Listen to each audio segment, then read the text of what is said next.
주님 안에서 승리하는 복된 하루가 되시기를 간절히 축원을 드립니다. 살아가다 보면 낙심될 때가 종종 있습니다. 다른 사람들이 나를 시험에 들게 하고 힘들게 할 때 낙심이 되기도 하고요. 또 나는 열심히 살아가고 있는데 이 환경, 어려운 환경을 맞이하게 되면 낙심하기도 합니다.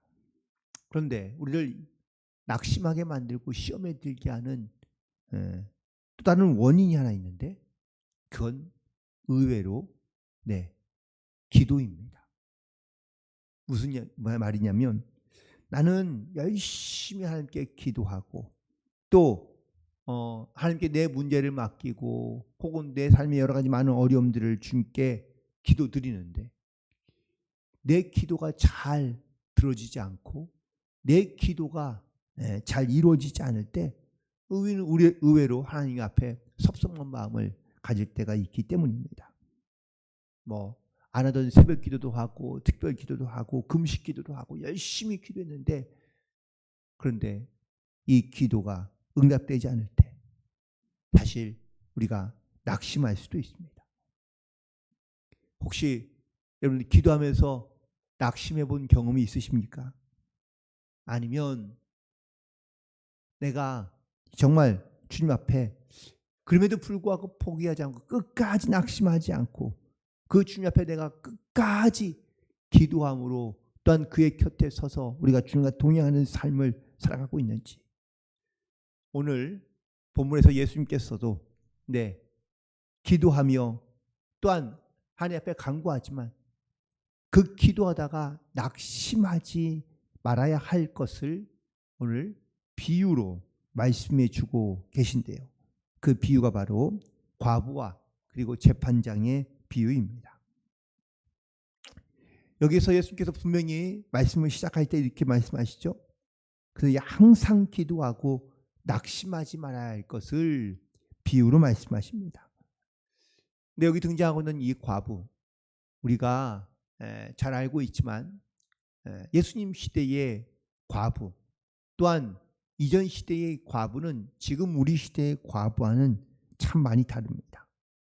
그때의 과부는 조금 비참한 처지입니다.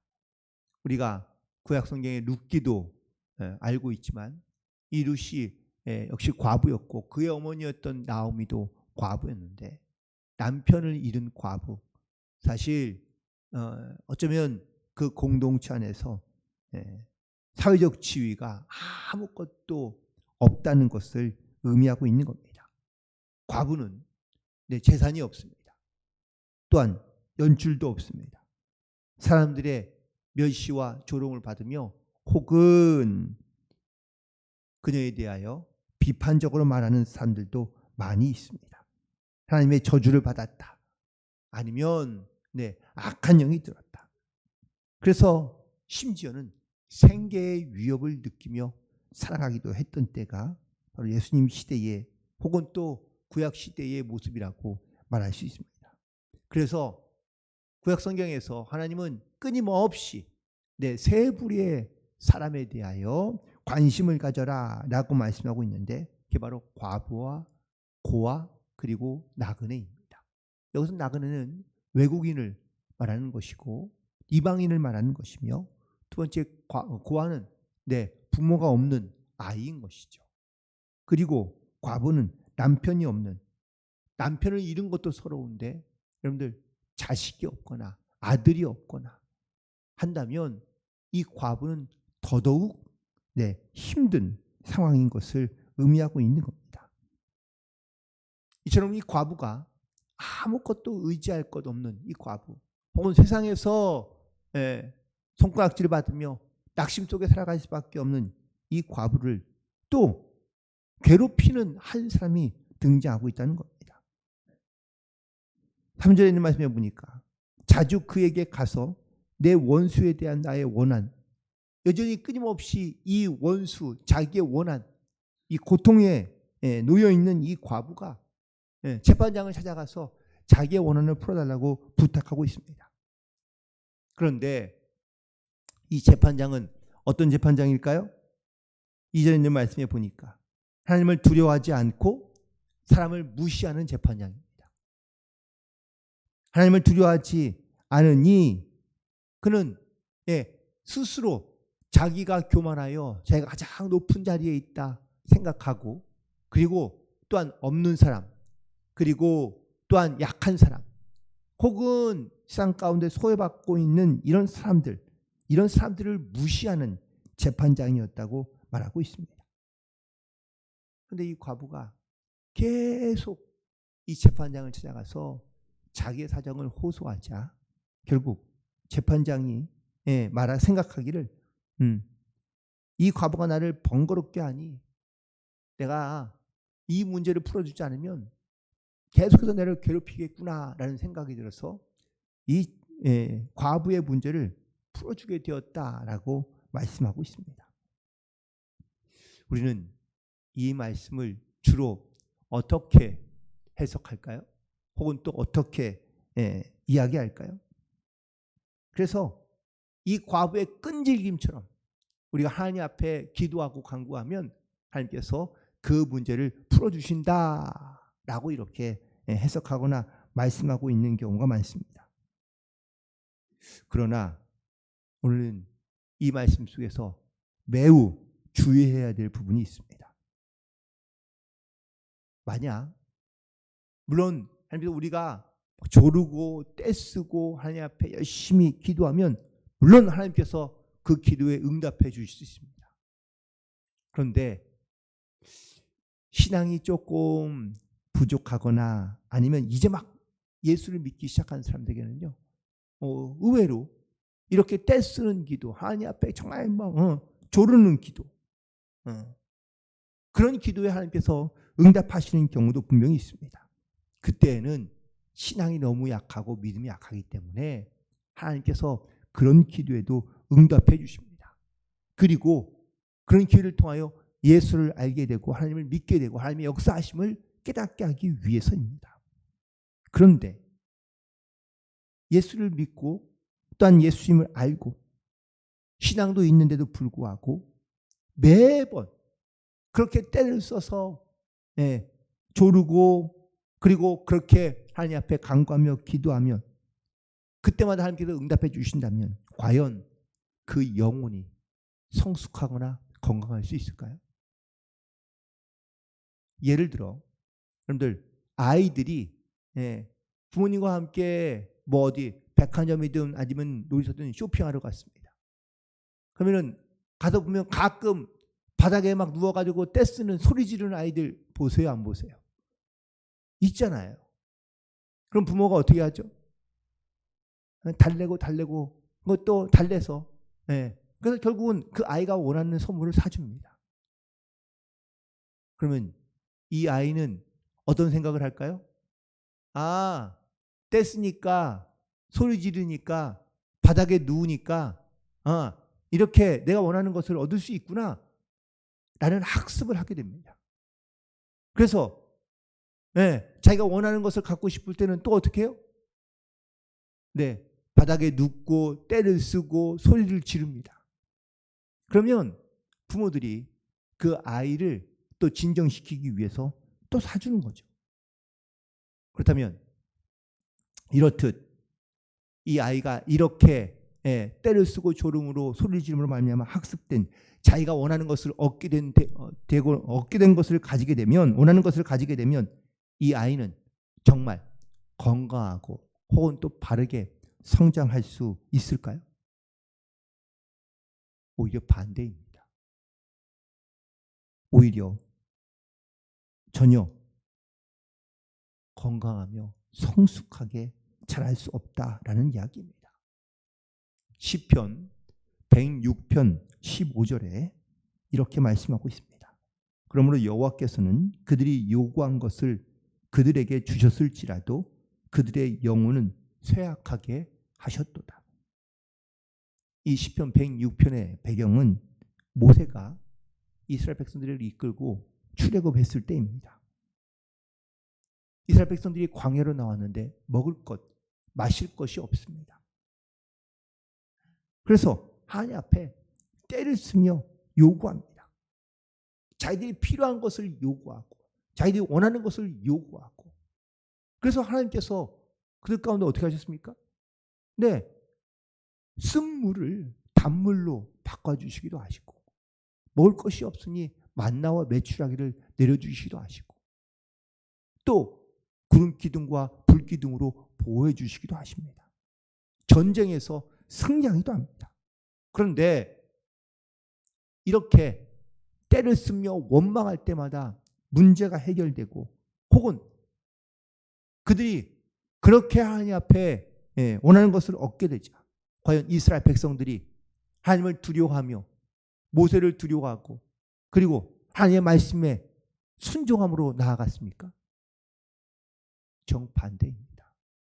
오히려 그들은 영혼이 더 쇠약해졌다고 말씀하고 있습니다. 때를 쓰르며 내가 원하는 것을 얻는다는 것이 이것이 그 영혼에게는 오히려 더 독이 된다라는 사실입니다. 자기밖에 몰라 보게 되고 또한 내가 원하는 것을 있으면 그런 방법으로 얻을 수 있겠다라고 생각하는 것 이게 바로 잘못된 생각이라는 것이죠. 이런 식으로 기도의 응답을 받는다면 여전히 어린아이와 같은 신앙에 머물러 있는 것이 분명합니다.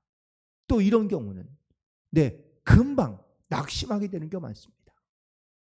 지난번은 떼써서 기도했는데 왜 안 되지? 왜 지금은 안 되지? 왜 지금은 안 주시지? 하나님의 뜻이 어디에 있는지 이는 생각하지 아니하고 자기가 원하는 것을 얻기 위하여 떼쓰며 기도하다 보니 영적으로는 어린아이 같은 신앙이며 미성숙한 상태라는 겁니다. 하나님의 뜻이 무엇인지 하나님의 마음이 무엇인지를 우리가 헤아려 알고 우리가 하나님께서 왜 이렇게 하셨을까? 혹은 하나님이 나에게 이렇게 하신 이유는 과연 무엇일까? 하나님은 나에게 무엇을 원하시고 있는 것일까? 라는 것을 우리가 깊이 있게 생각하며 깨닫고 헤아릴 줄 알아야 신앙도 성숙할 수 있고 성장할 수 있는데 그렇지 않는 겁니다. 그렇다고 간절히 기도하지 마라, 떼쓰지 마라 이런 말이 아닙니다. 우리도 주님 앞에 부르실 때 때로는 눈물을 흘리며 또 때로는 생명을 걸고 기도해야 될 때가 분명히 있습니다. 부르짖어 기도해야 될 때가 있습니다. 때를 쓰듯 기도해야 될 때가 있습니다. 하지만 그 기도가 누구를 위한 기도이며 무엇을 위한 기도이냐라는 겁니다. 자기를 위한 기도, 내가 원하는 것을 얻기 위한 기도를 하다가는 낙심하기 쉽다는 겁니다. 이런 기도는 본인에게도 유익이 되지 않습니다. 예수님께서 그래서 1절에서 항상 기도하고 낙심하지 않아야 될 이유를 비유로 들어 이렇게 말씀하고 있는 겁니다. 이 과부는 항상 기도하고 낙심하지 아니하며 기도했다는 겁니다. 재판관을 찾아가 그녀가 매번 실패하죠. 가도 또 가도 또 가도 무시만 당하고 내쫓기만 당하고 하지만 그녀는 기도하기를 포기하지 아니하고 낙심하지 않았다라는 겁니다.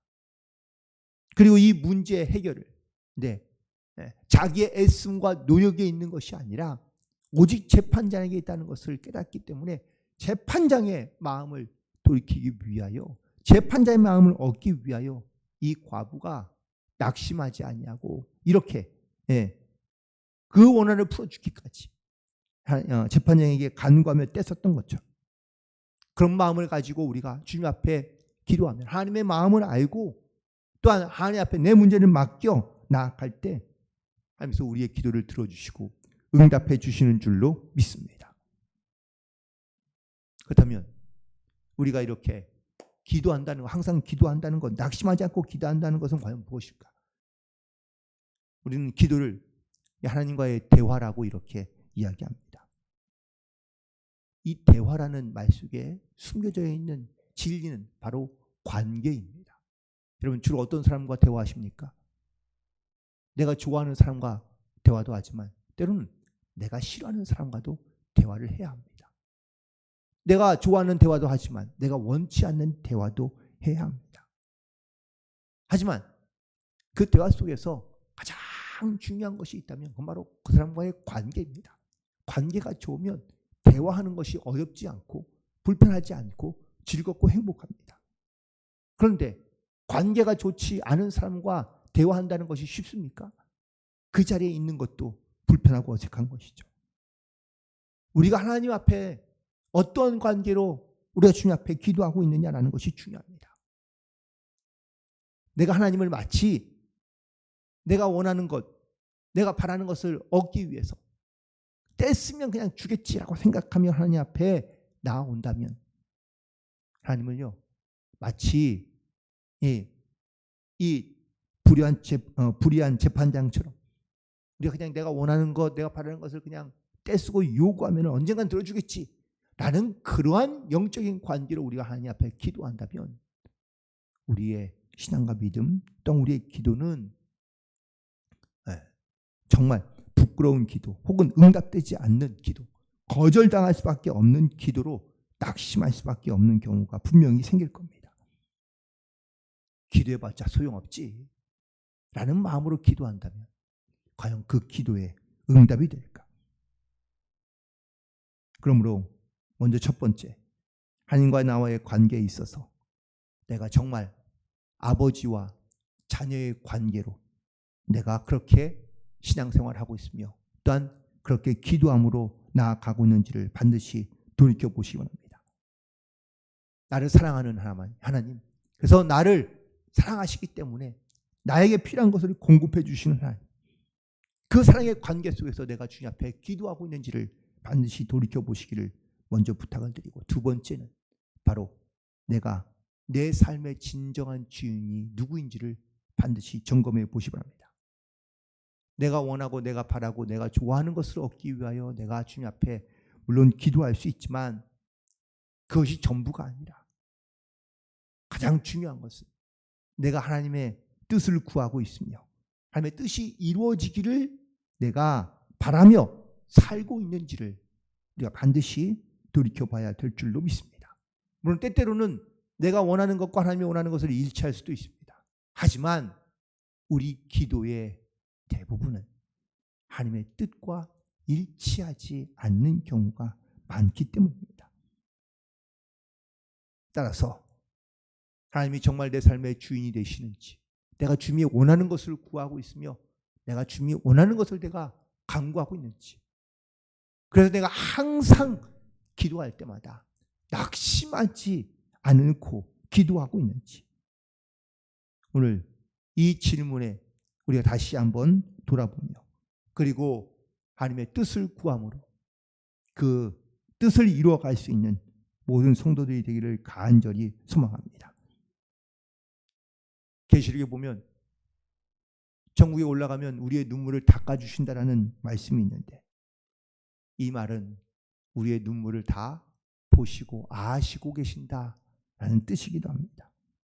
또한 우리가 천국에 올라가면 주님께서 눈물을 닦아주신다고 말씀해 주시는데, 하나님 앞에 갔을 때 닦아줄 눈물이 없는 사람, 물론 그런 사람은 늘 행복한 삶이라고 생각할 수 있겠지만 아니요, 하나님 앞에 또한 하나님이 관심 두지 않고 있는 사람이지 않을까. 하나님은 결코 우리를 외면하거나 혹은 모른 척하는 분이 아닙니다. 하나님은 졸지도 아니하시고 주무시도 아니하시는 분이라고 말씀하고 있습니다. 그러므로 우리가 주님 앞에 항상 기도하고 낙심하지 않고 주님 앞에 나아가되, 주님이 하나님과의 나와의 관계는 어떤 관계에서 내가 기도하고 있는지, 내가 주님을 정말 나의 주인으로 모시며 어떤 주님이 원하시는 뜻대로 내가 구하며 살고 있는지를 돌이켜보고 끝까지 그 주님 안에서 믿음 안에서 승리하며 나아갈 수 있는 그런 복된 성도, 복된 하루가 되시기를 주님의 이름으로 간절히 축원을 드립니다. 하나님,